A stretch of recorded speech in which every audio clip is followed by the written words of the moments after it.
Hello friend. शिक्षक बनने के लिए सबसे जो सटीक किताबें हैं, सबसे जो बढ़िया किताबें कहा जाता है, वह एससीईआरटी ही है। एससीईआरटी जो बिहार सरकार की जो किताबें हैं, वही किताबें हैं। और यही किताब आपको टीचर बनाएगा। ये बात हम आपको क्यों कह रहे हैं? आपको सारे प्रश्न भी हम आपको दिखाएंगे। यहाँ पर जो भी प्रश्न पूछा गया है आपके एग्जाम में, डायरेक्ट प्रश्न पूछे गए हैं आपके एससीईआरटी से। और ये बात सिर्फ हम ही नहीं जानते, बल्कि आप सभी लोग जानते हैं। जो लोग एग्ज़ाम दे रहे हैं, उन सारे विद्यार्थियों को ये बात पता है कि यदि एससीईआरटी पर कमांड कर लिया जाए, यदि आप एनसीईआरटी पर कमांड कर लेते हैं, तो एक भी प्रश्न छूटेगा नहीं। अब आपको किसी सार संग्रह पढ़ने की जरूरत नहीं पड़ेगी, क्योंकि सार संग्रह में वो सारी चीज़ें नहीं मिल पाती है जो हमें इन किताबों के संदर्भ में पढ़ने से मिलता है। और बिल्कुल, अगर हम अपनी बात करें तो इतना याद रखिएगा, अगर अभी के समय में आपको ये कोई भी टीचर, क्योंकि आप देखते हैं पटना के एक से एक मशहूर टीचर हैं, आपको ये कहेंगे कि भाई एससीईआरटी का हमने क्लास स्टार्ट किया है, आप आइए हमारे यहाँ ऑफलाइन में पढ़िए। अगर ये कोई व्यक्ति कहता है तो याद रखिएगा कि इस समय आपकी ज़िंदगी के साथ बहुत बड़ा रिस्क हो सकता है, क्योंकि सही समय में सही डिसीजन करना जिंदगी को बदल सकता है। आपकी जिंदगी को एक नया आयाम दे सकता है सही डिसीजन। और इतना याद रखिएगा, खास करके हम उन बिहार शिक्षक भर्ती की परीक्षा की तैयारी करने वाले विद्यार्थियों से हम कह रहे हैं, अगर कोई भी टीचर, चाहे वह 11 रुपया कह के आपको कहता है कि ऑफलाइन आकर के पढ़िए, तो ध्यान रखिएगा, बिल्कुल नहीं जाइएगा, नहीं तो आपकी ज़िंदगी बर्बाद हो जाएगी। हम ऐसा क्यों कह रहे हैं? क्योंकि आपके पास ज़्यादा टाइम नहीं है। आपको बीपीएससी ने कहा है कि अप्रैल तक हम एग्ज़ाम लेंगे, तो अप्रैल तक एग्ज़ाम अगर वो लेता है तो क्या लगता है, हर एक एक मिनट, हर एक घंटा खुद पर ही दीजिए। यदि आप ये सोचते हैं कि कोई मसीहा आएगा और हमारी ज़िंदगी को बदल देगा, तो आप गलत सोचते हैं। आप अपने संघर्ष में, अगर आप संघर्ष करते हैं तो आपके संघर्ष में कोई साथ नहीं देगा। यह संघर्ष सिर्फ आपका है। याद रखिएगा, एससीईआरटी को पढ़ता तो बाई चांस बहुत कम लोग पढ़ते हैं, सारे लोग नहीं पढ़ते, क्योंकि सारे लोगों को समझ ही नहीं आता कि पढ़ना क्या है। एससीईआरटी की किताबें खरीद लीजिएगा तो एक बहुत मोटा, है ना, संग्रह बन जाता है। फिर दिमाग में ये रहेगा कि 2 महीने 3 महीने के अंदर में हम इन सारे किताबों को कैसे समाप्त करेंगे, क्योंकि आपने सिलेबस का स्टडी नहीं किया है। अगर सिलेबस का स्टडी आप किए रहते तो आपको पता चलता कि किताबों में सब कुछ नहीं पढ़ना, शुरू से शुरू करके और अंत तक जो आप पढ़ाई करते हैं, पेज नंबर 1 से लेकर के जो भी लास्ट पेज नंबर रहता है, वहाँ तक आप सोचते हैं कि यहीं तक पढ़ना है। तो फिर आपके दिमाग में प्रेशर तो बनेगा ही बनेगा। तो इतना कुछ नहीं पढ़ना है। सभी किताबों में कुछ न कुछ टॉपिक है जहाँ से हमको पढ़ने की ज़रूरत होती है, और सारे किताबों पे टारगेट नहीं किया जाता। जैसे पीआरटी की बात करें तो पीआरटी में क्या पढ़ना है, उन किताबों से उनको निकालना होगा, उनको समझना होगा कि हमारे एग्ज़ाम के लिए क्या इंपॉर्टेंट है। जैसे में अगर कोई विद्यार्थी सब्जेक्ट कम्बिनेशन में अगर इतिहास लिया है, तो उसको ये बात समझना पड़ेगा कि इतिहास में हमें क्या पढ़ना है। अगर कोई ज्योग्राफी लिया है तो ज्योग्राफी में समझना होगा कि क्या पढ़ना है।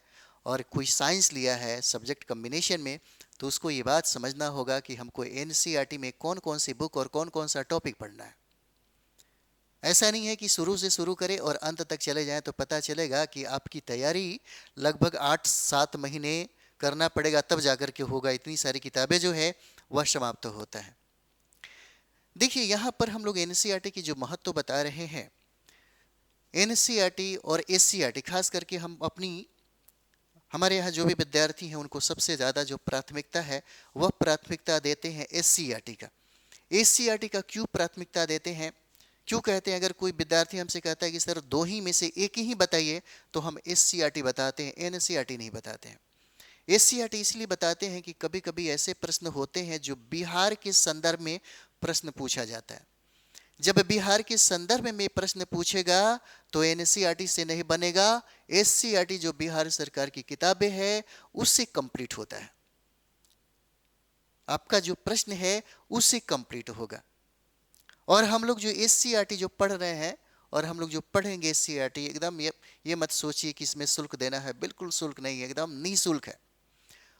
और हम पढ़ा भी रहे हैं 6, 7 यहाँ तक 5 क्लास से हम स्टार्ट किए हैं।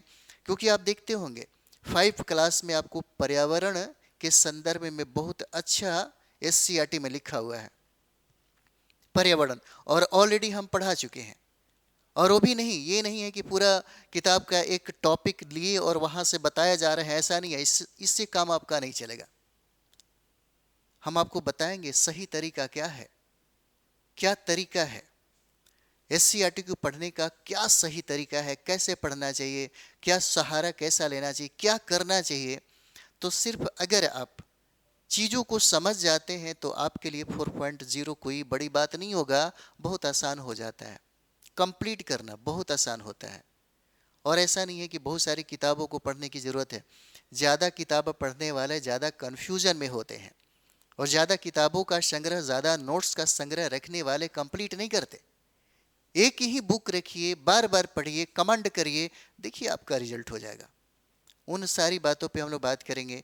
और जो भी प्रश्न है जो पूछा गया है उन सारे प्रश्नों को भी देखेंगे कि कैसे और कहाँ से, किस तरीके से प्रश्न पूछा जाता है, कैसे प्रश्न पूछा जाता है।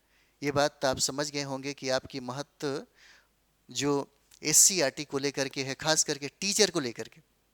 शिक्षक भर्ती में मतलब अगर एससीईआरटी 6 क्लास से लेकर के 10th क्लास तक अगर एससीईआरटी की किताबों को कमांड कर लीजिए तो 1 to 5 जो पीआरटी में पूछे जाते हैं और जो जीएस 40 नंबर का जो सवाल पूछा जाता है वो छूटेगा नहीं। सिर्फ करंट अफेयर आपको पढ़ने की ज़रूरत होती है। यहाँ तक कि math, science, history, geography, polity, EVS, पर्यावरण, है ना, बिहार स्पेशल, सारे के सारे चीज़ें आपको इसमें दिया गया है। इतनी बढ़िया किताबें हैं एससीईआरटी।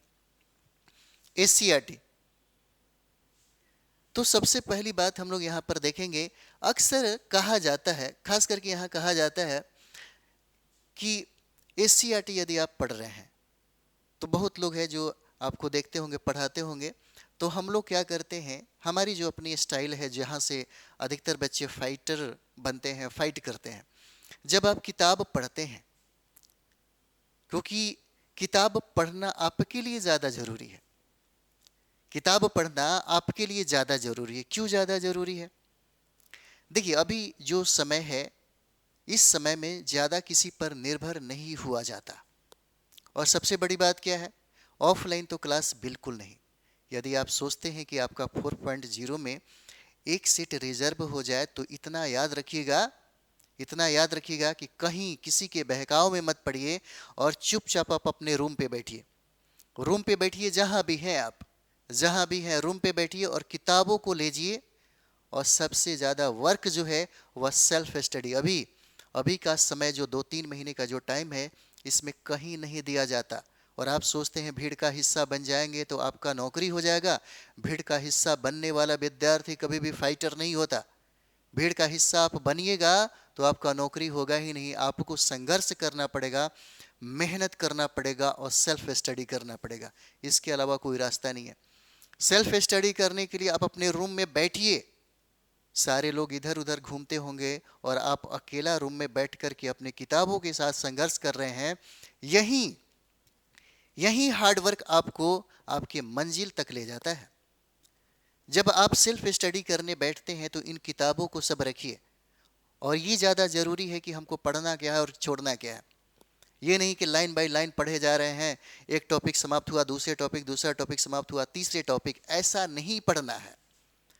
यदि आप 1 to 5 का तैयारी कर रहे हैं तो आपको ये समझना होगा कि हमारे सिलेबस में पूछा क्या जाता है। यदि आप सब्जेक्ट कम्बिनेशन लिए हैं तो सब्जेक्ट कम्बिनेशन में हमें पढ़ना क्या है ये ज़्यादा ज़रूरी है। ऐसा थोड़ी है कि सारी किताबें पढ़ना होता है, सारा किताब नहीं पढ़ना होता है।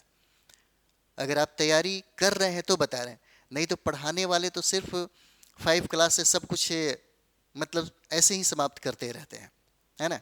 और ऑफलाइन में तो बिल्कुल पढ़ाने वालों को भी ज़्यादा वो चीज़ें नहीं है, नया नया में अभी देखते होंगे बहुत सारा चीज़ें ऐसा है। तो ये बात आपको समझना होगा कि यदि आप 1 to 5 का टीचर बनना चाहते हैं तो आपको SCERT में क्या पढ़ना है। यदि आप 6 to 8, 9 to 10 और 11 12 का अगर टीचर बनना चाहते हो तो SCERT से आपको क्या पढ़ना है। उसी तरह से न्यूज़पेपर का है। देखिए न्यूज़पेपर का वैल्यू भी इसी तरह से होता है। जैसे आपका जो न्यूज़पेपर है, चाय की दुकान से लेकर के भारत के प्रधानमंत्री तक वही पेपर पहुंचता है। सारे लोग अपने काम की चीज़ें उस पेपर से निकालते हैं, तो फिर आपको ये बातें क्यों समझ में नहीं आती है।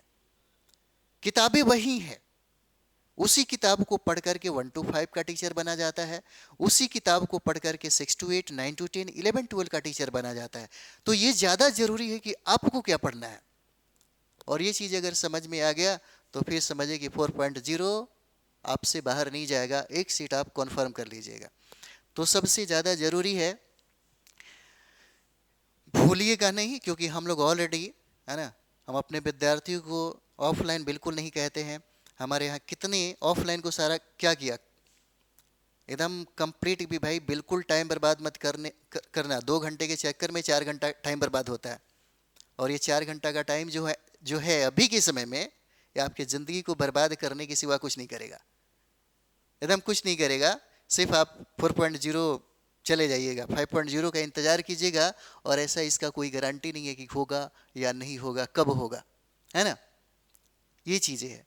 तो बहुत सारा चीज़ें समझना होता है, चीज़ों को सोचना होता है ना। तो तैयारी करने के पहले जो 2 4 दिन दिमाग में जो बातें चलती है, कैसे किया जाए, और सही बताते हैं आपको। जब एग्ज़ाम दे करके जब आप एग्ज़ाम हॉल से जब बाहर निकलते हैं तो 2 घंटे जो आपके दिमाग में चलता है यही रियल है। सोचते होंगे अब अच्छा प्लान बनाएंगे, कहीं नहीं जाएंगे, भीड़ का हिस्सा नहीं बनेंगे, अब बैठ करके खूब पढ़ाई करेंगे। उस समय आपके दिमाग में रियल चीज़ें चलता है, रियल, कि यदि हम इतना कर लें तो निश्चित तौर पे हम फाइटर हो सकते हैं, फाइट कर सकते हैं। और वही चीज़ें होता है, जब आपको ठेस लगता है तब जाकर के लोग कहता है गांव में कि तब बुद्धि खुलती है ना। तो ठेस लगने से अच्छा है कि कम से कम जो लोग अनुभव देते हैं उस अनुभव का फ़ायदा उठाइए। यह बहुत ज़्यादा ज़रूरी है, उस अनुभव का फ़ायदा उठाइए। तो सबसे पहले हम लोग बात करें, यहाँ पर देखिए कुछ ऐसे प्रश्न है ना, जिसके बारे में हम लोग देखें तो ज़्यादा फायदा होगा, है ना। जैसे कहे तो चलिए यहीं हम लोग देखते हैं।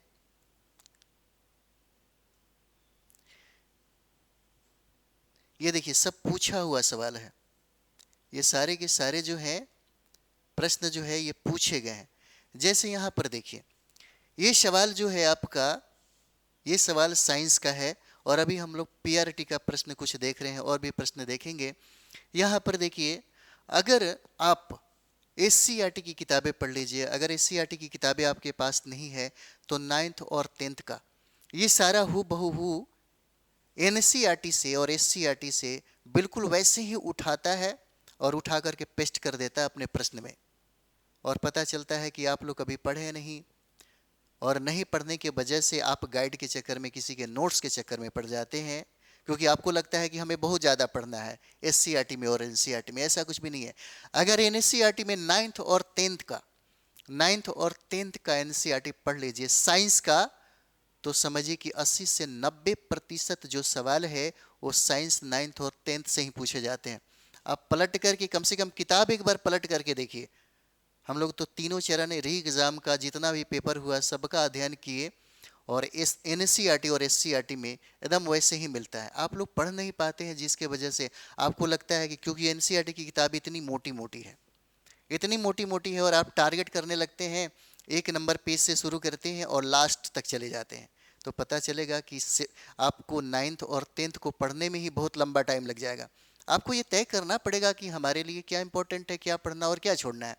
तो यहाँ पर देखिए कितना बढ़िया सवाल है। कहता है कि निम्नलिखित में कौन सा द्वितीयक प्रदूषक है ना। NCERT में डायरेक्ट प्रश्न पूछा गया है। यहाँ पर पूछता है कि DNA का कौन सा भाग प्रोटीन की सूचना देता है ना। बायो का सवाल हो जाएगा। और यहाँ पर देखिए कहता है कि वायु प्रदूषण का प्रभाव प्रायः निम्नलिखित में से किस पर पाया जाता है। साइंस का है, बहुत बड़ी बात नहीं है। और देखिए उदाहरण से अधिकतर प्रश्न पूछ देते हैं, उदाहरण एग्जाम्पल, और एग्जाम्पल एससीईआरटी से बढ़िया कोई बताया ही नहीं है। एससीईआरटी में और एनसीईआरटी में इतना अच्छा एग्जाम्पल है, डायरेक्ट वहीं से एग्जाम्पल का सवाल देखिए पूछता है यहाँ पे, यदि हम कपूर को खुले बर्तन में रखें तो उसकी मात्रा बराबर घटती रहती है, इस घटना का नाम क्या है? सब दिया हुआ है, हम लोग नोट्स के चक्कर में पड़ जाते। कमरे का ताप पर द्रव स्थिति में रहने वाली धातु का नाम क्या है ना? और यहां पर कहता है कि इलेक्ट्रॉन का प्रवाह निम्नलिखित में से क्या कहलाता है? सब दिया हुआ है, आपके बुक में ही है, सब कुछ आपके बुक में ही है ना? अब यहां पर देखिए आपके इतिहास का सवाल है। अब इतिहास में क्या क्या पढ़ना है हमको? ये तो जानना जरूरी है ना कि पढ़ना क्या है, नहीं तो पता चलेगा कि आप छठा भी पढ़ रहे हैं, सतवा भी पढ़ रहे हैं, 8 भी पढ़ रहे हैं, 9 भी पढ़ रहे हैं, 10 भी पढ़ रहे हैं। अगर आपको एग्जाम देना हो 1 to 5 का पीआरटी का, यदि आपको एग्जाम देना हो है ना सब्जेक्ट कम्बिनेशन या पीजीटी हिस्ट्री से देना हो, तो आपको ये जानना पड़ेगा कि हमारे लिए क्या क्या इंपॉर्टेंट है और कौन सा टॉपिक इंपॉर्टेंट है और क्या क्या पढ़ना चाहिए, ये तो जानकारी होना चाहिए। यदि आप जीएस 40 नंबर की तैयारी कर रहे हैं तो उसमें 8 नंबर का सवाल जीएस से पूछता है, तो आपको ये जानना चाहिए कि हमारे लिए क्या इंपॉर्टेंट है। यदि आप पीआरटी 1 to 5 का प्राथमिक शिक्षा की तैयारी आप कर रहे हैं, तो इतिहास में आपको जानना होगा कि हमारे लिए क्या इंपॉर्टेंट है, कौन सी किताबें पढ़े और किस क्लास का पढ़े, ये भी जानना जरूरी है ना? तो यदि हम लोग अगर पीआरटी की बात करें, अब देखिए क्या पूछता है यहाँ पे, राष्ट्रीय जनता दल की स्थापना किस वर्ष हुई?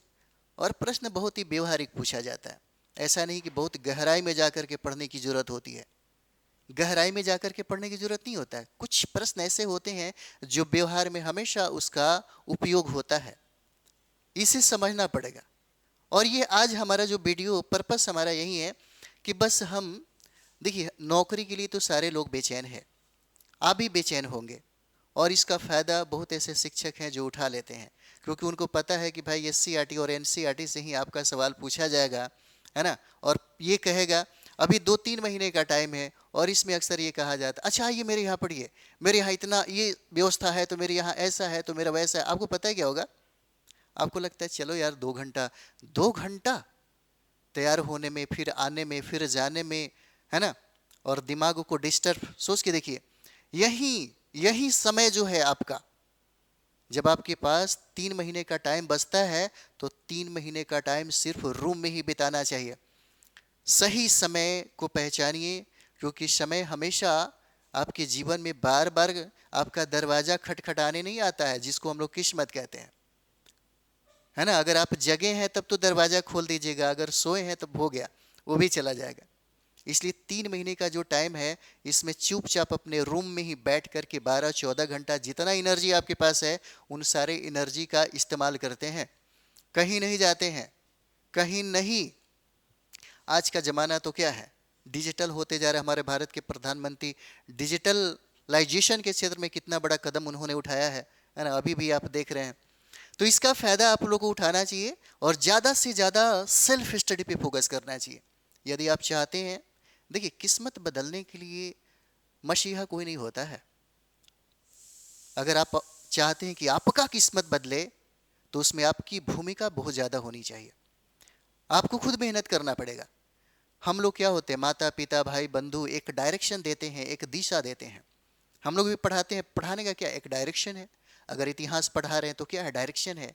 अगर आपको याद करना है, चीज़ों को समझना है, पढ़ना है ना?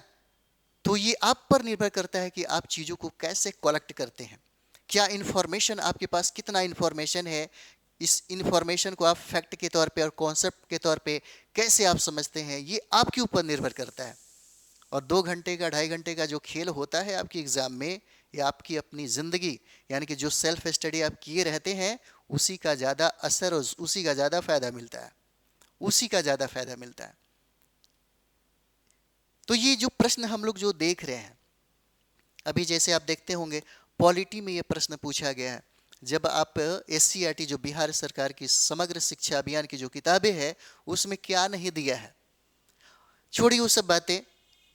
शिक्षक बनने के लिए कभी ये सोचिए, हम नए विद्यार्थी, पुराने विद्यार्थी तो 1-2 बार जब उनको धक्का लगता है तब ज्ञान खुल गया होगा, उनकी आंखों के सामने जो लुसेंट वगैरह बहुत सारे टीचर का नोट्स लेकर के बहुत रटे होंगे, बहुत मेहनत किए होंगे, उनको ये बातें अब समझ में आ गई होगी। लेकिन जो नए विद्यार्थी हैं, नए विद्यार्थी में ऊर्जा लबालब भरा रहता है, बस उनको एक डायरेक्शन देने वाला कोई चाहिए। अगर डायरेक्शन दे दिया तो जो पुराने जो विद्यार्थी हैं उनसे वो आगे बढ़ जाते हैं। पुराने विद्यार्थियों में कुछ खास हुनर होता है, और वो खास हुनर क्या है? उनकी अनुभव। एक दो बार एग्जाम दिए नहीं हुआ, उसका अनुभव उनके साथ होता है, कम समय में बढ़िया तैयारी कर सकते हैं। लेकिन मेहनत करने के लिए नया जो बच्चे हैं, नए जो विद्यार्थी हैं, उनकी तरह एनर्जी नहीं होता। लेकिन नए विद्यार्थियों में एनर्जी इतना होता है कि हार्डवर्क करने के लिए 12-14 घंटा वो बैठ जाते हैं, कोई फर्क नहीं पड़ता। अगर उनको डायरेक्शन दे दिया जाए तो रूम में बैठ करके, है ना, क्या से क्या नहीं कर देते हैं। और एक बार में फाइट करने वाले बहुत ऐसे विद्यार्थी हैं, बहुत ऐसे विद्यार्थी हैं जो एक बार में फाइट हुए हैं। तो ये बात हमें समझना होगा कि क्या पढ़ा जाए, और पूरे डिटेल्स में एक वीडियो मैंने बनाया भी है पीआरटी को लेकर के, और वो भी पूरा समझाया है मैंने कि पहला चरण में कहाँ से कितने प्रश्न पूछे गए, दूसरा चरण में कहाँ से कितने प्रश्न पूछे गए, तीसरा चरण में कहाँ से कितने प्रश्न पूछे गए, कौन कौन सा टॉपिक भी इंपॉर्टेंट है, उन सारे टॉपिक पे मैंने डिटेल्स में वीडियो ही बनाया है। क्या पढ़ना चाहिए?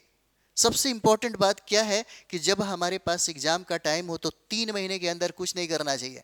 सेल्फ स्टडी सबसे बेस्ट स्टडी होता है, इसके अलावा कोई रास्ता नहीं है।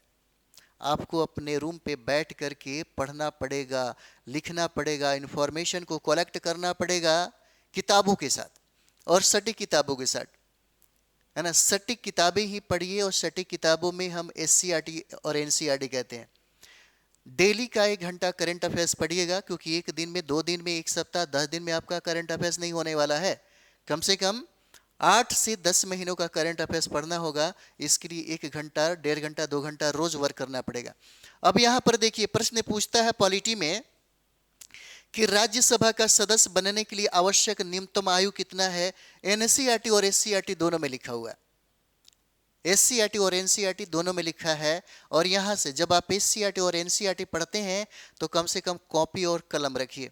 हो सकता है कि कोई हाइलाइटर भी हो, तो हाइलाइटर पेन खरीद लीजिए, 10-12 जितना में देता है, उससे हाइलाइटर भी करते चलिए। जब आप कोई टॉपिक पढ़ते हैं तो वहां से 2 तरह का इंफॉर्मेशन होता है।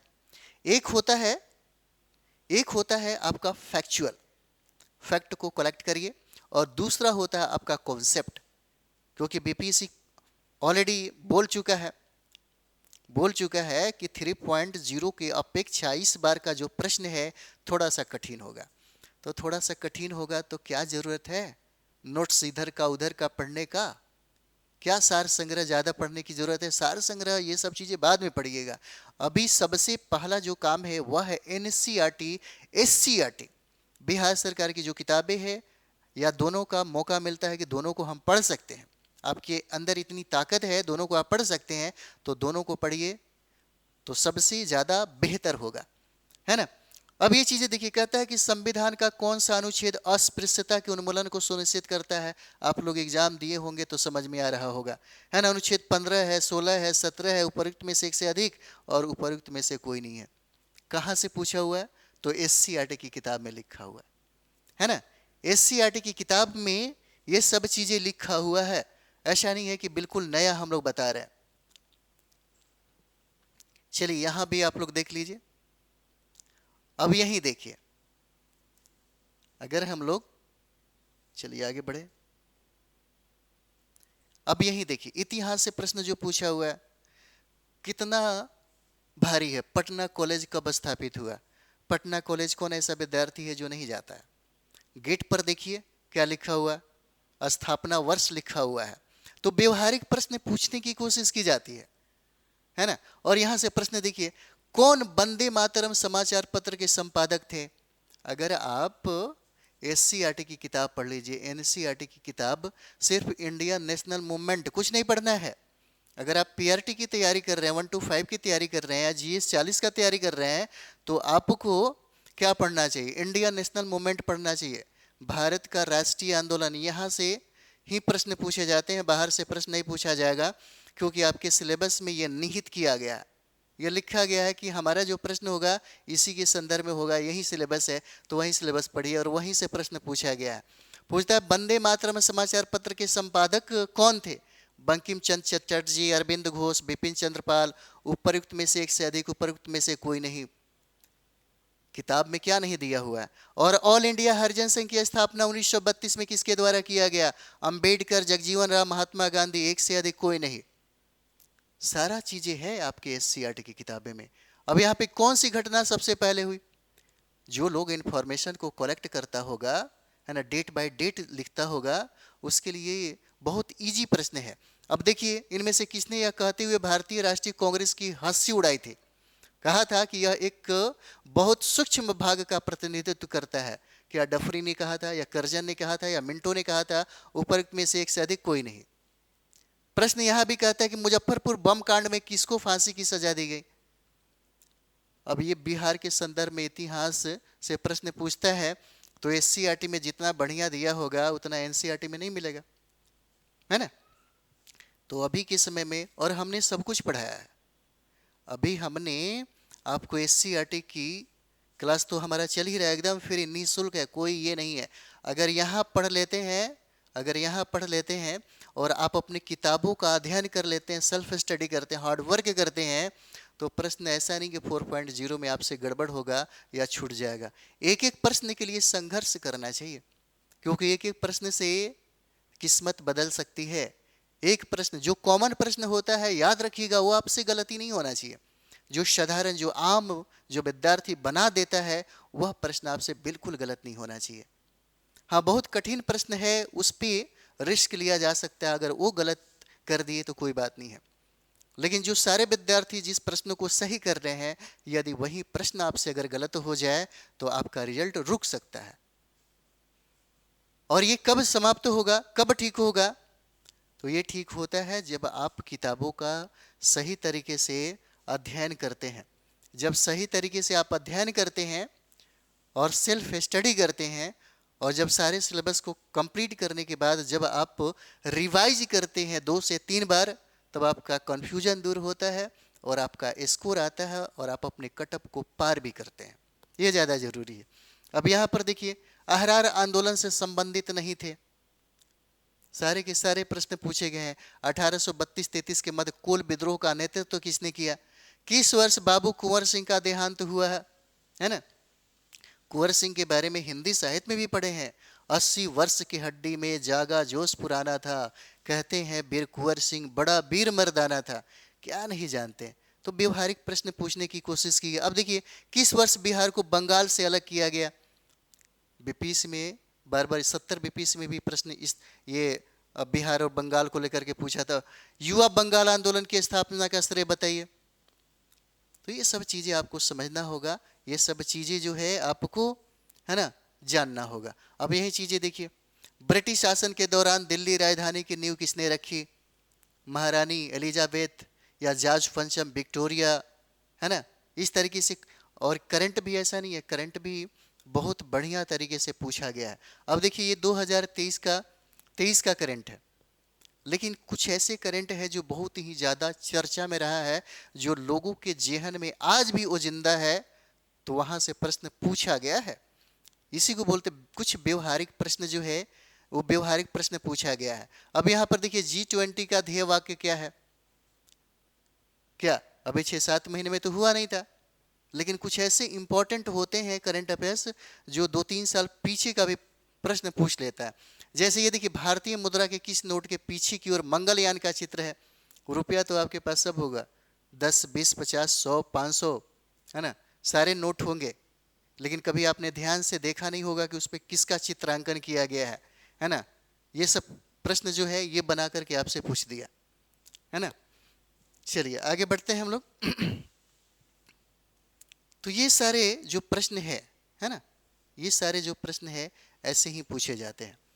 तो ये ध्यान आपको देना होगा, ये समझना होगा कि आखिर करना क्या चाहिए, क्या पढ़ना चाहिए, ताकि आपके एग्ज़ाम के लिए सबसे ज़्यादा फायदेमंद हो, है ना। तो ये समझना होगा। और देखिए, हम लोग जो एससीईआरटी का क्लास जो कर रहे हैं, हम लोग जो एससीईआरटी पढ़ रहे हैं, उसमें यानी कि जितने भी टॉपिक है जो इम्पॉर्टेंट है उन्हीं पर हम लोग बात करें, क्योंकि अक्सर जो सवाल है, अक्सर सवाल देखिएगा, बस इंफॉर्मेशन कलेक्ट करिए, इंफॉर्मेशन को समझिए, फैक्चुअल जो है उसको लिख लिख करके आगे बढ़िए। और ये चीज़ें सिर्फ आपको अपने रूम पर बैठ कर के ही हो सकता है। रूम पर बैठिए और ज़्यादा से ज़्यादा हार्डवर्क करिए, ज़्यादा से ज़्यादा सेल्फ स्टडी करिए, फिर एक सीट जो है वो कन्फर्म हो जाएगा, बिल्कुल गड़बड़ नहीं होगा निश्चित तौर पे। चलिए तो हम लोग क्लास में ही मिलते हैं, है ना। थैंक यू वेरी मच आप सभी लोगों को।